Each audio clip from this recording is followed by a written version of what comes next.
Hi, my name is Janet Minosky-Smith, and I just want to give you a quick overview of my new Games to Go for Online Tutors book.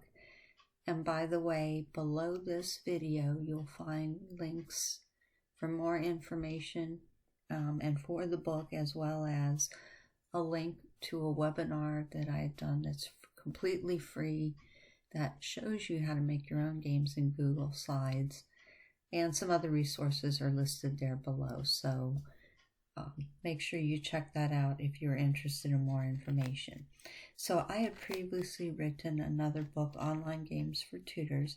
That book is different than this because that book is a very broad overview of all the different ways you can find and make games or activities or review things with your students when you're working online with them.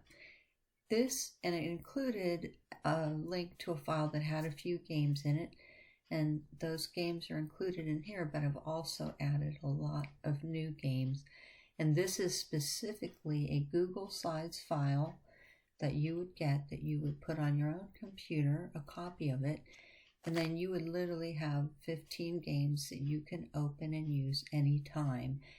And my focus in this particular book are games in Google Slides that are generic templates. They don't have specific material or concepts in them, and the whole idea is then you literally can open any game you want and let your student pick one and plug in the material you have right in front of you that's in your lesson.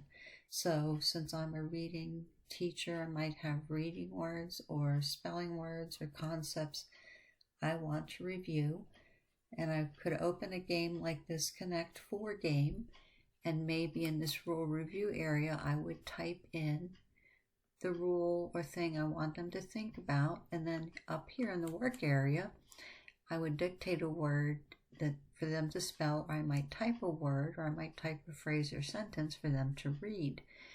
And once the student is successful, they would roll a die, and you would take turns, and each of you would move your pieces and try to get 4 in a row in this particular game. And I do include a lot of tips, short little videos for some of the games to demonstrate ideas for playing them, and include tips like how do you roll a die online and other things that are included in those videos to give you a little more information. So you can do this with reading as I do, or you can do it with any subject, math equations, information, questions about other topics. Because it's a generic game, it will fit anything, and most of the games here, 13 out of 15 of them are generic, and we have a couple phonemic awareness games at the end. So here's a bingo game that works the same way, but you're trying to get 5 in a row, and there's some little instructions on scoring on this side. A Tic-Tac-Toe game template that you can use to do a quick game of Tic-Tac-Toe using the same principles. Work area, review, roll the student succeeds, roll the die, and play Tic-Tac-Toe. And then I have 3 game boards, and they also work the same way, and they're all generic, so you can use them for any information you want to review or practice. And then a brand new game that I've created and put here is called Build a Face Race. So in this game, you and your student are racing against each other to build your faces first. So that's a lot of fun. And I even show tips on how you can get your own clip art that you can add to this or exchange for the ones that are here. This is another version of Build a Face Race where I want to give students and teachers the option is to add to the game of choosing your own face color. So I've put that in there, built that in so that that can be done. This is a 2-column sort, and all your games won't come with the words in them. They'll be blank so that you can type whatever words in, but I have a few examples that are in here from demonstrating how the games work.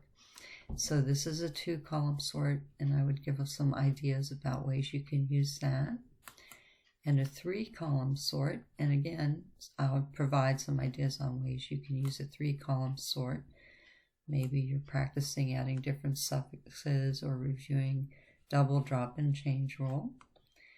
And those are both brand new, as well as Dr. Sherlock's word analysis machine. And this can be used for dictated spelling or reading words and identifying different things about them, dividing the syllables, identifying word parts. And I do definitely have a video to show things you can do with that. But you would type or write the word in this big box and then use all these tools to analyze it. This is a little bit more of an older student version of the same thing. And then this is a word addition game where you're adding a base word and a suffix. And depending on what you've taught, you'll have the students stop and think of whether they need to double or drop or change. You might just have 1 or 2 of those you're practicing, or all 3. And this is another similar game, except it adds a prefix. And then the last 2 games are phonemic awareness games, because a lot of people have been asking about options and activities for phonemic awareness. So I created these 2 to throw in there and offer opportunities to do that. And this is a short vowel word sort.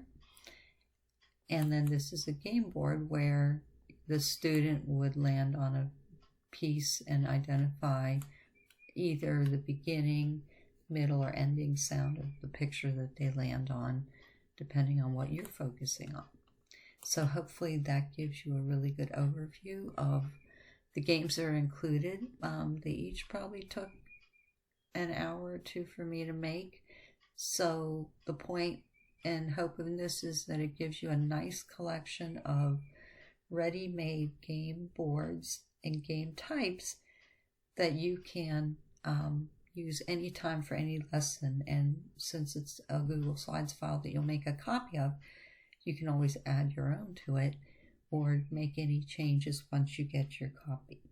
I hope that gives you a good overview. Don't forget to look below for any links for more information, and hope that this helps enhance your tutoring and make it even better. Thank you.